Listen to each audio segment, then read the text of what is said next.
Did you hear the story about this soldier in World War II? And he carried a pocket Book of Mormon in his army jacket. And he one time got shot by a sniper. And the Book of Mormon stopped the bullet. And when he pulled it out of his jacket, he showed it to all his buddies. Like, oh, it's a miracle. And one guy said, how is that even possible? How could this little book stop a bullet, a sniper bullet? And he says, hey, man, nothing gets past the Isaiah chapters in the Book of Mormon. I'm back, baby. All right.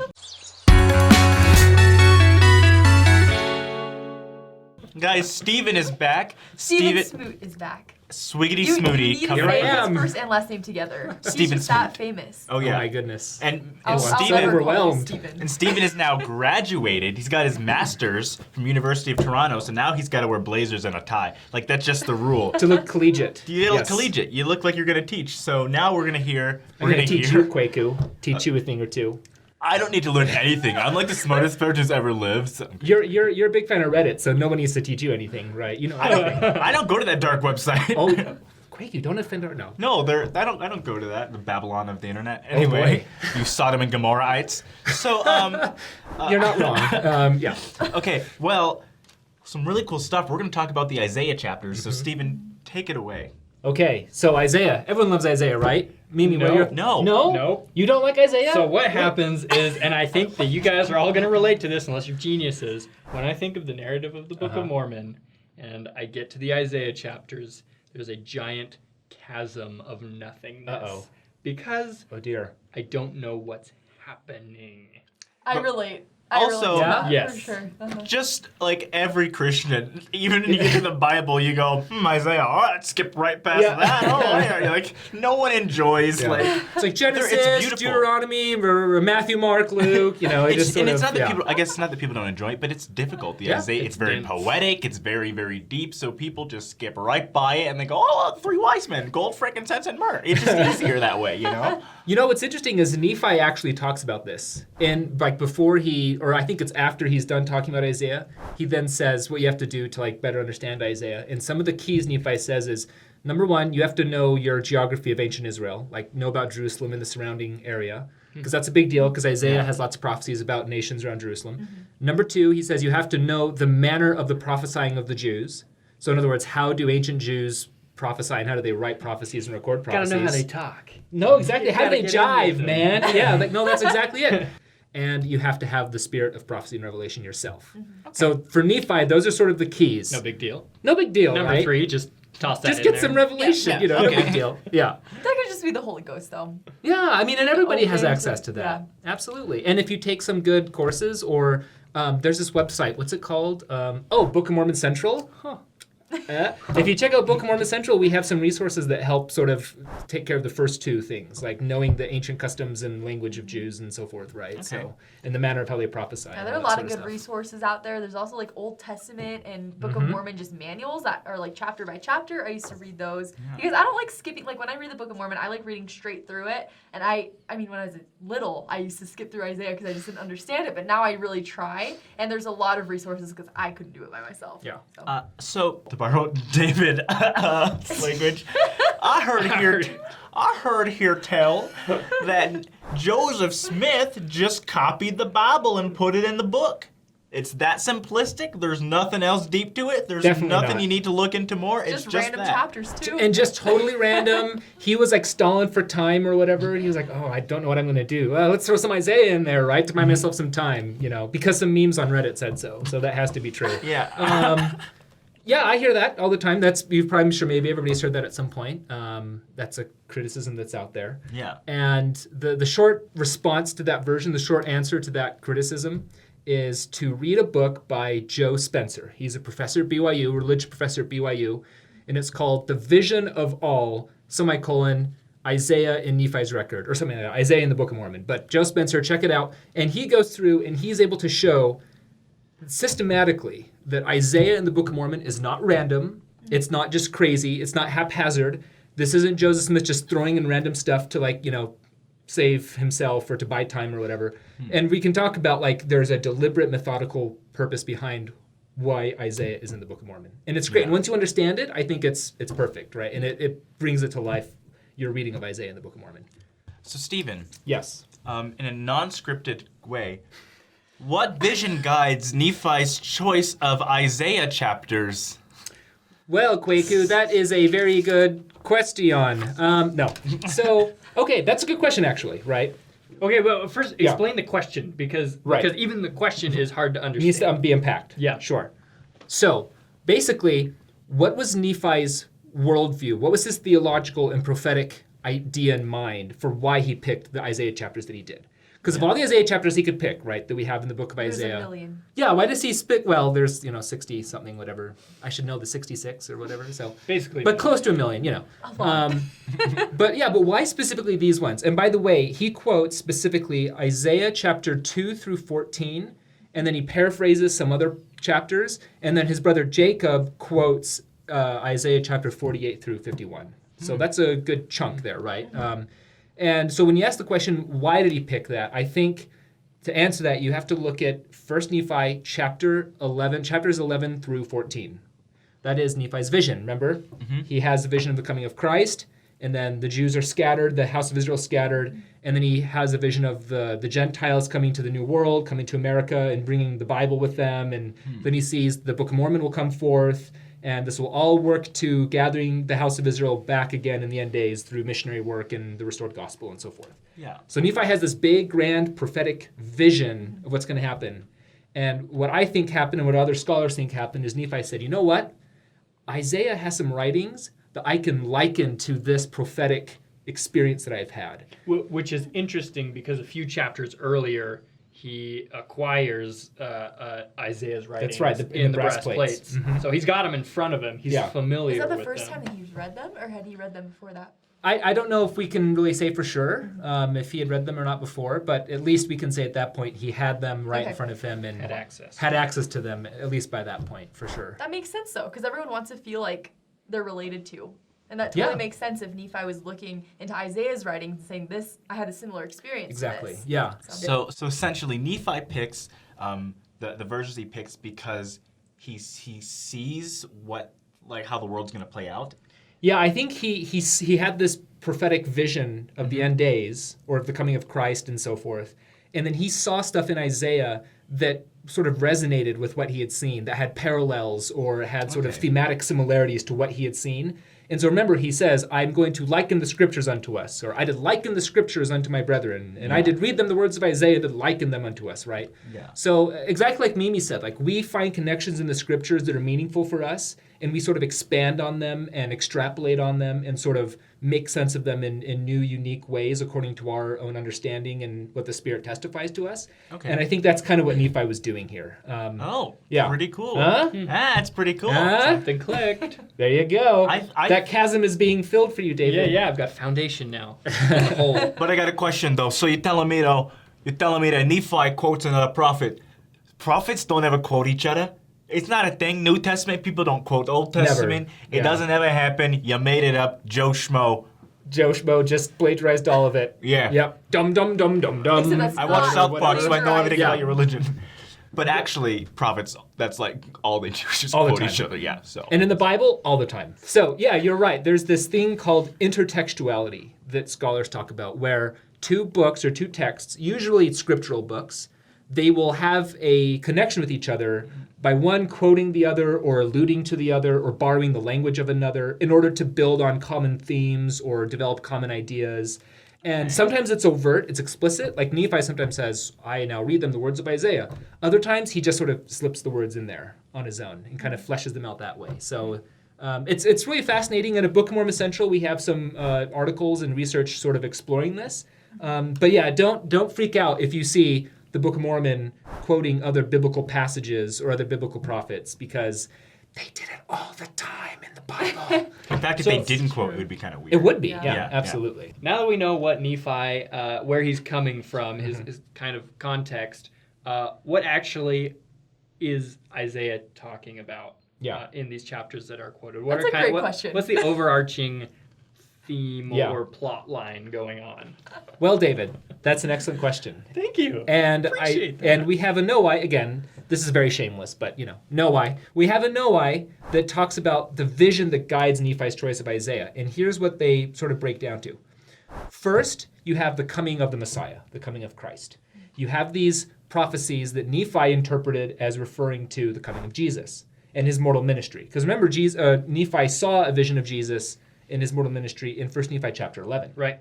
So after that, there are prophecies that Nephi interprets as meaning that Jesus would be rejected and that the Jews would be scattered because of their wickedness and their hard-heartedness.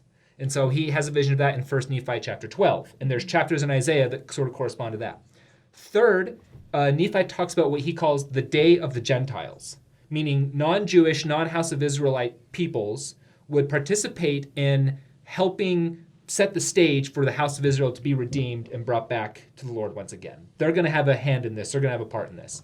And there are chapters in Isaiah where Isaiah prophesies that non-Israelite nations would in some way help the Jews return from captivity and return from, being in bondage to their enemies. Mm-hmm. And then finally, Nephi takes chapters from Isaiah. In 1 Nephi chapter 14, he has a vision of the restoration of Israel and the ultimate triumph of Israel, and by extension, the Messiah, the King of Israel, over all their enemies. And Isaiah has prophecies about how after they've been scattered and so forth, the Jews would be restored, the house of Israel would be restored, and the King of Israel would come back triumphantly and would conquer their foes. So those are the chapters in Isaiah. Again, chapters 2 through 14, thereabouts. Those are the chapters Nephi picked on, and he developed into his own prophetic worldview, his own prophetic vision of the end times. So that's the overarching sort of idea that Nephi has here. The Messiah will come, he'll be rejected, and so therefore the Jews will be scattered, but the Gentiles will assist them in setting the stage for their redemption, and then ultimately they will be redeemed, and they will triumph over all their enemies. And that's like covering time until the second coming. Yeah, I think you can extrapolate that in a sort of, a temporal and a spiritual, a future and a present sort of sense, as most prophecies are. You can sort of have this dual fulfillment idea. Yeah. Okay. So even though Isaiah was prophesying about things happening in his day for the house of Israel at his time, you can liken or expand that into future events, which is exactly what Nephi does. Yeah. That's cool. Yeah. That's pretty. And now you know why. Oh, sorry. Wrong show, wrong series. And now you know why.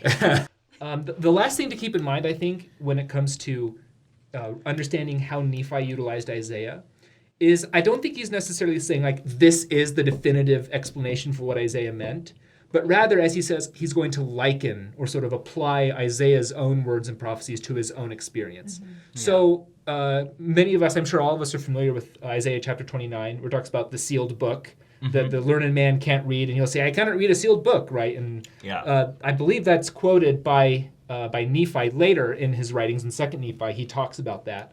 I don't think, and what you'll do is you'll hear biblical scholars who will say, well, no, Isaiah wasn't talking about the Book of Mormon. He was talking about Jerusalem in his day or what have you. And strictly speaking, I think they're probably right if you're talking about Isaiah's immediate context that he's writing in. But Nephi's not so much interested in that. He's more interested in finding this sort of prophetic expansion, or likening, is again to use his own words. Mm-hmm. So I would say be careful not to get too sort of like freaked out if you have conflicting interpretations between different scholars, Bible scholars, or general authorities over how to make sense of this. Because it's poetry. Well, actually, yes, a big part of Israelite prophecy is poetry. And Nephi, again, understanding how Israelite prophets prophesied is a key to understanding how to make sense of this. Yeah. But in addition to that, Nephi is specifically doing something with these prophecies. He's going beyond their immediate sort of contextual fulfillment, and he's applying it to his own prophecies that he's had, his own visions he's had. And so that leaves open more room for different interpretations, applications, and understanding, just beyond the stuffy academic, nerd kind of ancient scholars reading of Isaiah that you see a lot of the time. Yeah, okay, so basically we've kind of nailed down that something can be prophesied, and then another prophet can take those writings and they can make it apply to the people in their mission. Yeah. We see that all the time, even in general conference. With our modern day prophets, we've had our apostles explain parables like the parable of the 10 virgins, and not saying that that is the only interpretation, but there's many different interpretations, but that's how they were likening it into our day. Yeah. So it's the same exact Even thing. a more casual thing, sometimes I'll see people on Instagram, they'll quote something like about a Bible verse or something, Along with a it's like, selfie. yeah. Always With a a selfie. selfie. Always. Always a selfie. A completely So disconnected true. selfie that has nothing to do with the quote. I Make just sure you want to put that say in there. how humble I am because I read the Bible every day. I'm Brooke Hensley, and I love. Oh, I You know. absolutely are. But the thing is, though, when you quote something from 1 Peter or something, you're saying, oh, like it's uplifting, right? Yeah. It might be, it might be life is tough as a college student. It's a little. You'll give a Bible verse to make it easier. Yeah. The actual context, Peter was not talking about, you, Brooke Hensley, in Sorry. your finals coming up. Yeah. But you're likening it unto yourself. You're pulling it to expand that, because it's scripture and it's poetic, it can have many meanings. So that's a very casual, sort of almost a lazy way to kind of No, explain it's what Isaiah's doing. it's Nephi's absolutely doing. legitimate, absolutely valid, and very pertinent to a lot of We our all audience do it. here. It's really Everybody, cool. Yeah. So for the longest time, Yeah. for some reason, people, when they would read the Book of Mormon, realized that Nephi was quoting Isaiah. Yeah. And it was kind of a stumbling block for people, because for some reason, when those who attacked the Book of Mormon weren't ever honest in saying that prophets always quote each other. That was always sort of like left out, and it just became like, look how Joseph Smith plagiarized the Bible. But since then, scholars have really, put their shoulders to the wheel.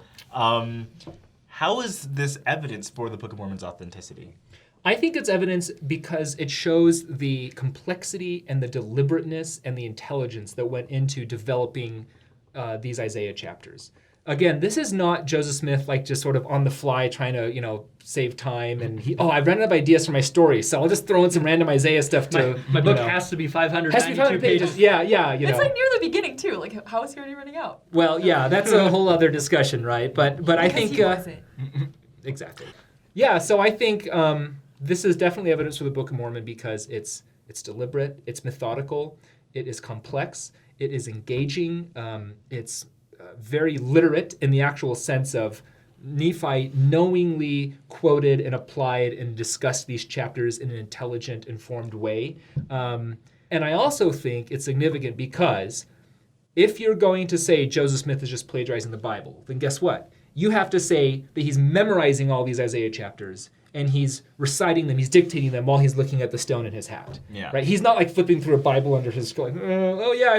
No, like there's none of that's going on. He is, so I don't know how you can, unless if you think he's like a super genius, right? He was a time traveler. He's as like well. Rain Man or something, right? Where he can memorize like whole passages, whole books of the Bible, and just recite them off to his scribe. So I think Isaiah in the Book of Mormon has gone from a stumbling block to a sure foundation for faith and confidence in the Book of Mormon, both as a beautiful book of scripture and also as a historically authentic, ancient Jewish Israelite record.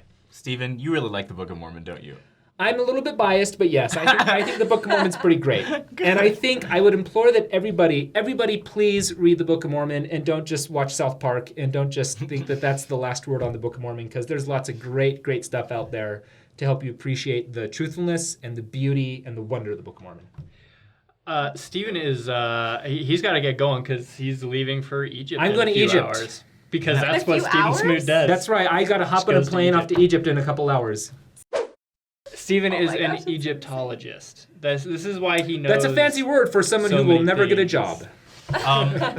But I got a buddy who's a meteorologist, Painful laugh. and It's I funny know 'cause of that I know a aside. couple optometrists. You're a Tinderologist. Is that safe to say? Zing! That's it. Okay, and on that note, we're gonna thank Stephen Smoot for Thank coming on our you. show today. Always fun to be on the show. And be sure to follow Book of Mormon Central. Like them on Facebook. Follow them on Twitter. Go check out their No Whys. Their stuff is really, I'm telling you, the investigators watching our show, the Book of Mormon Central will help you out so flippin' much.